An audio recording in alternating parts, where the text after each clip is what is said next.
Smoke and Flint, Recon in the age of muskets.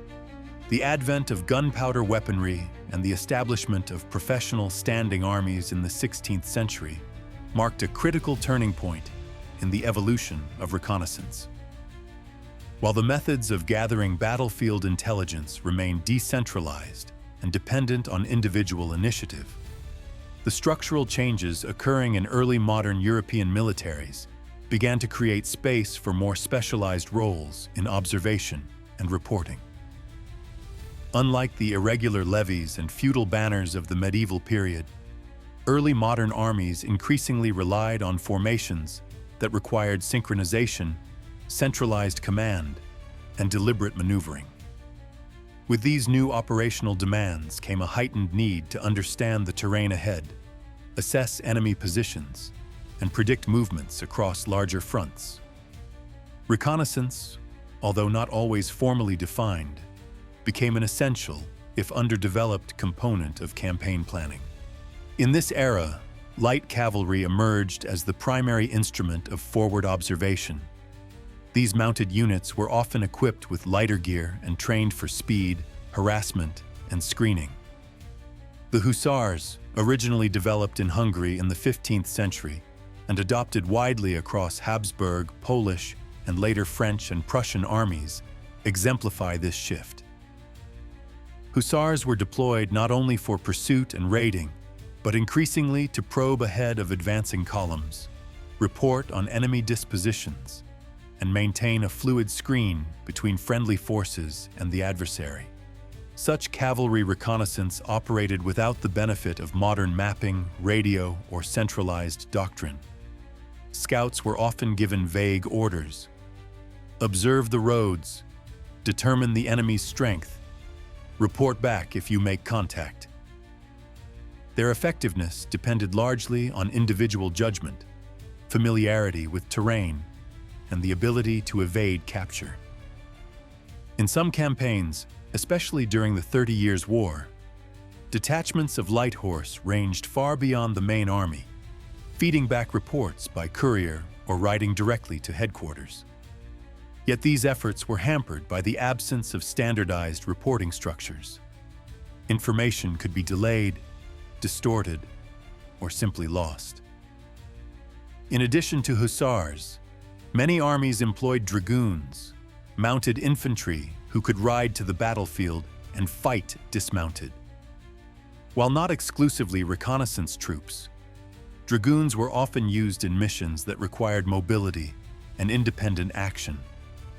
Their hybrid nature made them suitable for scouting, patrolling, and securing key junctions such as river crossings and road forks.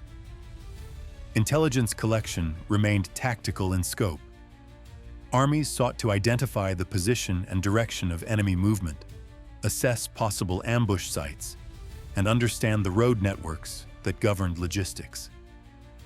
Deep reconnaissance, such as that conducted in later centuries, was rare and often improvised. Still, this period laid the foundation for the recognition of ground scouts as a military necessity. What was still lacking was a clear doctrine or institutional memory regarding reconnaissance.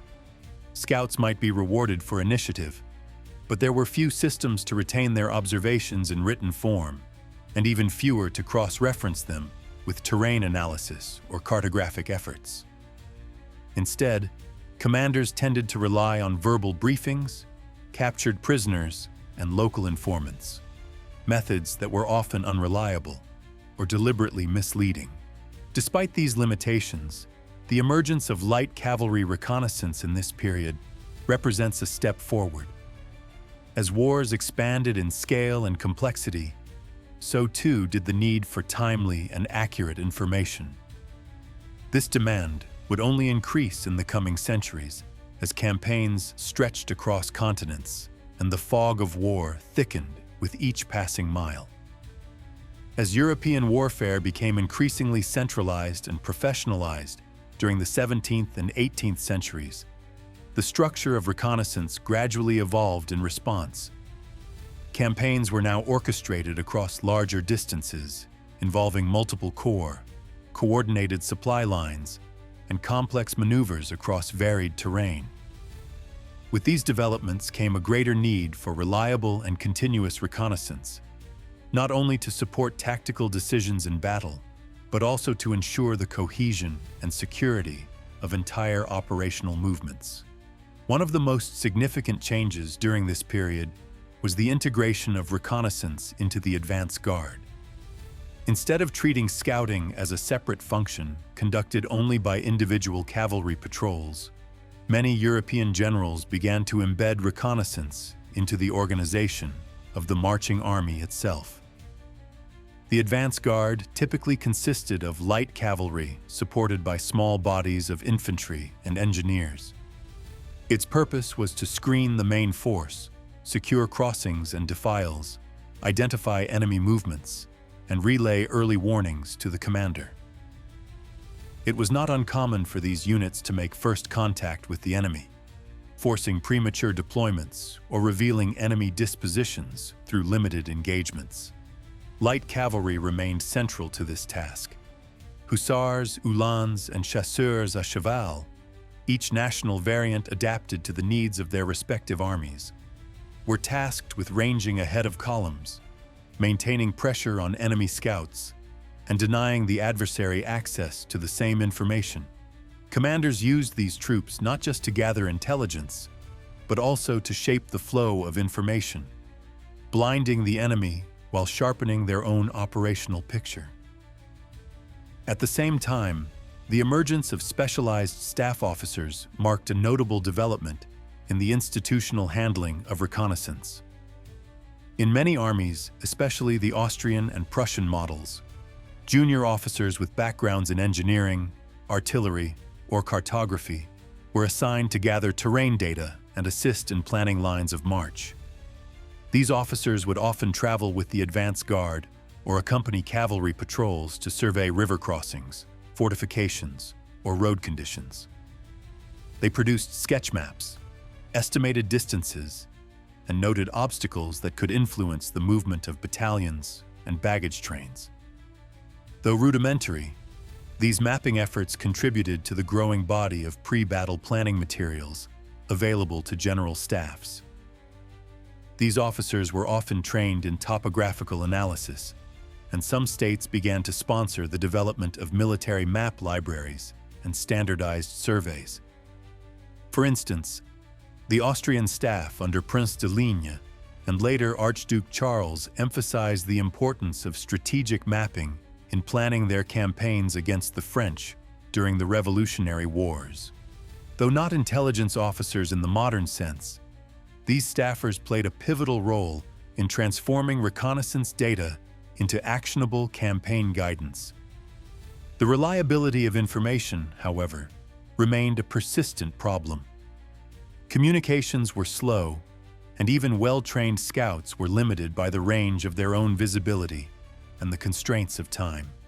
Reconnaissance patrols often rode long distances to deliver their reports in person, meaning that valuable hours or entire days could pass between observation and action. Courier systems were employed to mitigate this delay, but they were vulnerable to interception or miscommunication. In this respect, reconnaissance remained more of an art than a science, often dependent on the judgment of individual officers and the interpretation of vague or contradictory reports. In addition to trained scouts and staff officers, many armies made use of local informants, guides, and civilian observers. These individuals might provide valuable knowledge about terrain, enemy routes, or recent troop movements. Yet their loyalty was never guaranteed, and commanders were rightly cautious about acting solely on hearsay. The use of captured prisoners as sources of intelligence also expanded during this time, with questioning focused on the strength, direction, and morale of enemy units. Reconnaissance in force, limited attacks launched with the dual purpose of gauging enemy strength and provoking a reaction, was another method increasingly employed in the 18th century. These operations allowed commanders to test the resolve of a foe, reveal artillery positions, or trigger an unplanned deployment.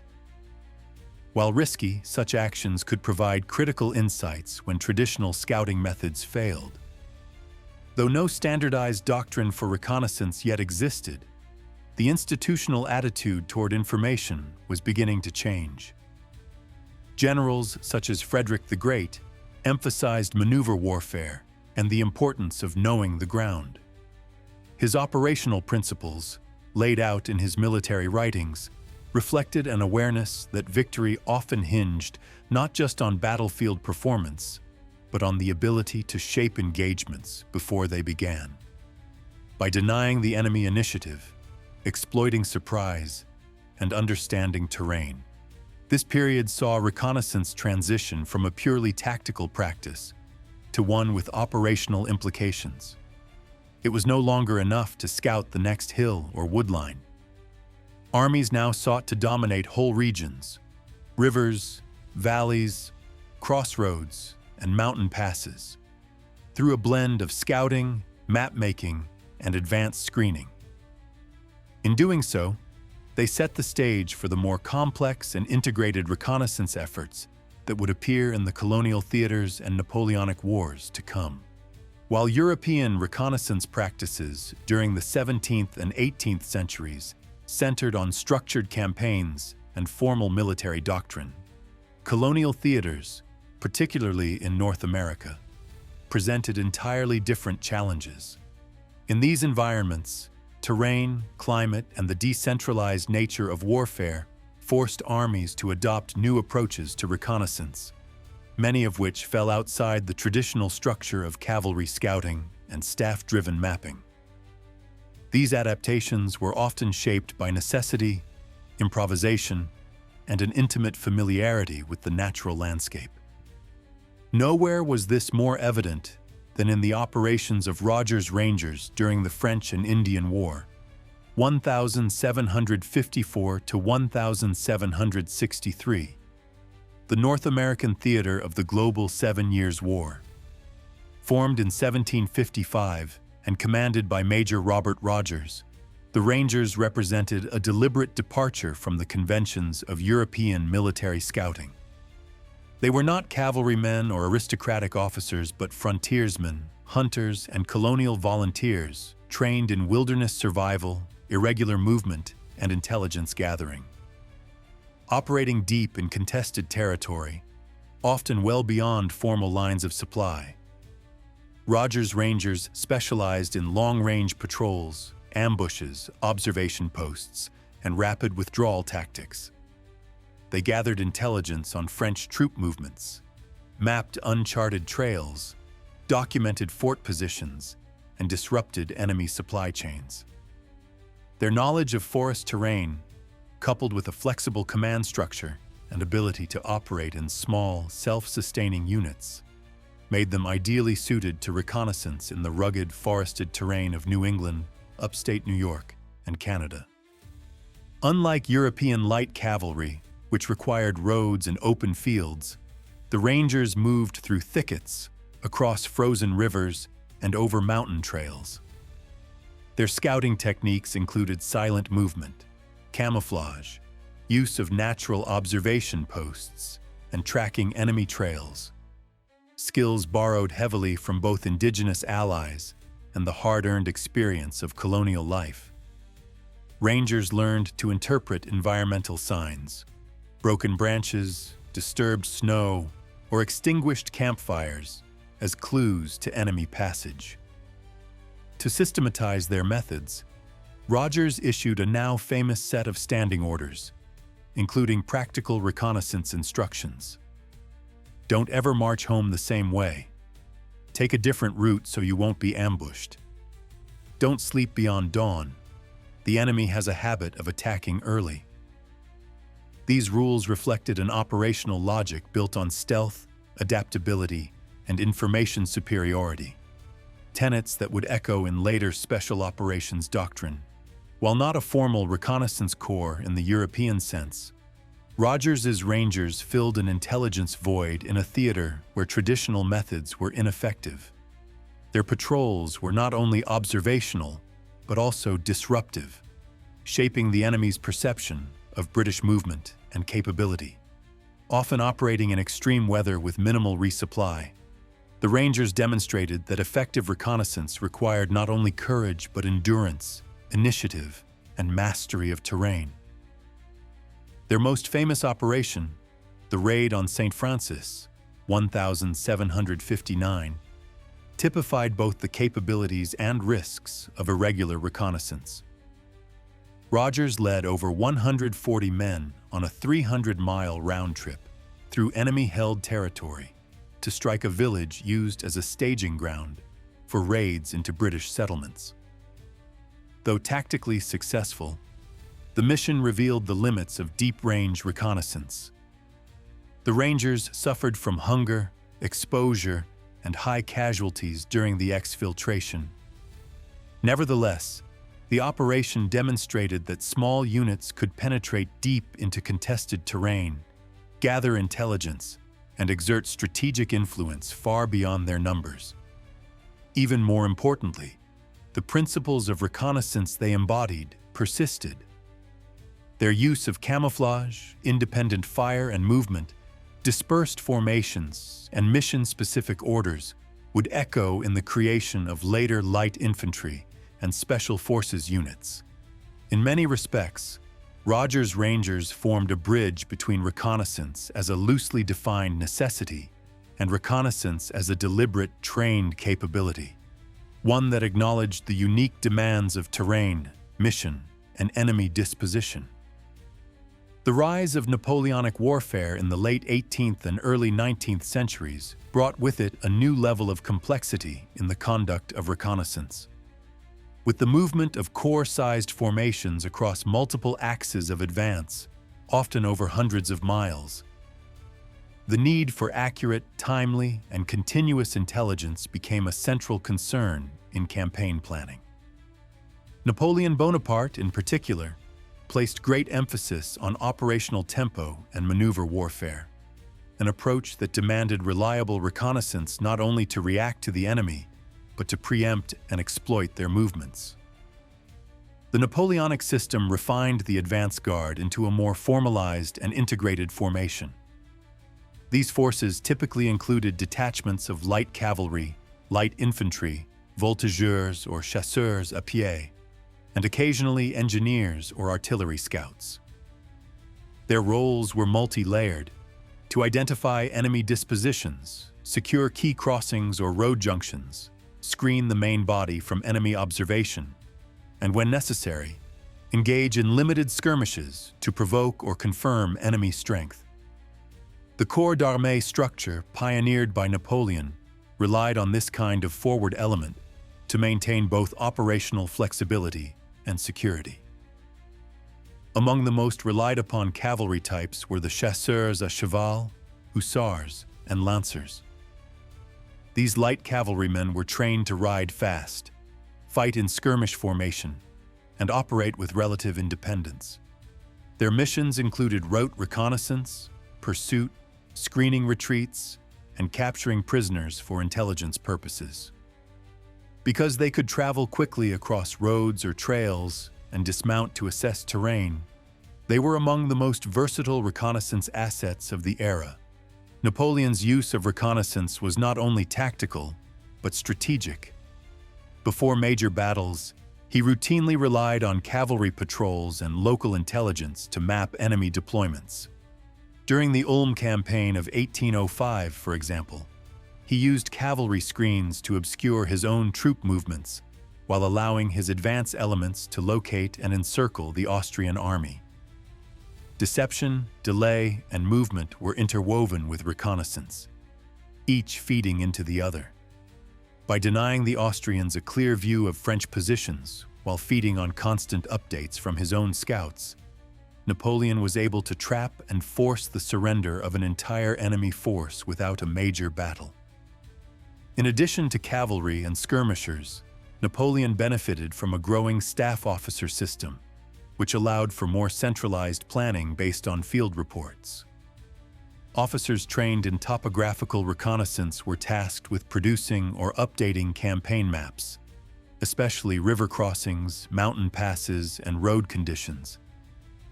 These reports were often collated and interpreted at headquarters, shaping decisions about where to commit reserves or when to engage.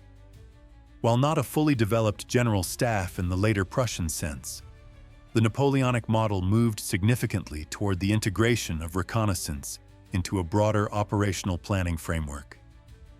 Despite these advances, limitations persisted. Information was still relayed by mounted courier, and the accuracy of reports varied by the skill of the observer. Misjudging terrain or the direction of enemy march could lead to critical delays or battlefield confusion. Moreover, communication between corps was often tenuous, and coordination of multi-corps reconnaissance was rarely systematic. On the opposing side, both Austrian and Russian forces also employed cavalry for reconnaissance and screening, though with varying degrees of efficiency. The Austrians made use of Uhlans and frontier light troops drawn from the Balkans, while Russian Cossacks served a similar function, though their value as intelligence gatherers was often secondary to their effectiveness in harassment and pursuit. In all cases, reconnaissance remained a blend of observation, probing, and occasionally forceful engagement. These missions were inherently dangerous and frequently conducted with minimal support or guidance. Importantly, the information environment of Napoleonic warfare was expanding. The tempo of operations, the geographic spread of armies, and the scale of engagements created an increased demand for intelligence synthesis. Generals now had to manage uncertainty across multiple fronts and often made critical decisions based on incomplete or ambiguous reports. The fog of war persisted, but commanders who maintained the best situational awareness, by integrating forward reconnaissance, staff analysis, and tactical deception, tended to gain and hold the initiative. Though the Napoleonic period did not produce dedicated reconnaissance units in the modern sense, it marked a turning point in the operational integration of scouting, screening, and terrain intelligence. Reconnaissance was no longer just about detecting the enemy. It was now central to shaping campaigns, preserving the element of surprise, and exploiting openings with speed and precision. The lessons of this era would be absorbed and institutionalized in the decades to come, particularly by Prussian and later German staff officers, who studied Napoleonic campaigns for insight into how reconnaissance could serve not merely as support, but as the backbone of maneuver warfare. By the early 19th century, reconnaissance had evolved significantly from its medieval and early modern roots. Across Europe and colonial theaters, military leaders had begun to recognize that accurate, timely information was not merely advantageous, it was essential for operational success. While methods remained inconsistent and often dependent on individual initiative, the cumulative experience of the 16th through early 19th centuries laid a foundational understanding of reconnaissance as a distinct and critical military function. Among the most important institutional lessons was the recognition that mobility alone did not constitute effective reconnaissance. Early assumptions that cavalry could automatically serve as the eyes of the army were challenged by battlefield realities. Scouts needed more than speed. They required training and observation, terrain reading, map interpretation, and reporting. Success depended not simply on movement, but on the ability to detect, interpret, and communicate information under rapidly changing conditions. This growing awareness led to subtle but meaningful changes in doctrine.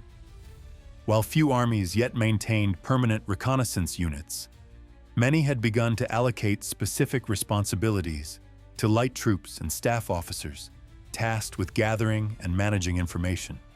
In the Prussian, Austrian, and eventually French military systems, reconnaissance increasingly became a staff-planned function rather than a battlefield improvisation.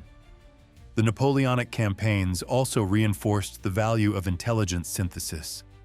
The process of compiling inputs from multiple reconnaissance sources, scouts, prisoners, guides, maps, and previous observations, into a coherent operational picture. This shift began to formalize reconnaissance as not merely a physical activity, but an intellectual one, requiring collection, analysis, and dissemination within a command structure. At the same time, the limits of reconnaissance during this period remained clear. The absence of real-time communication, the physical risks inherent in extended scouting missions, and the unreliability of local sources all contributed to persistent gaps in situational awareness.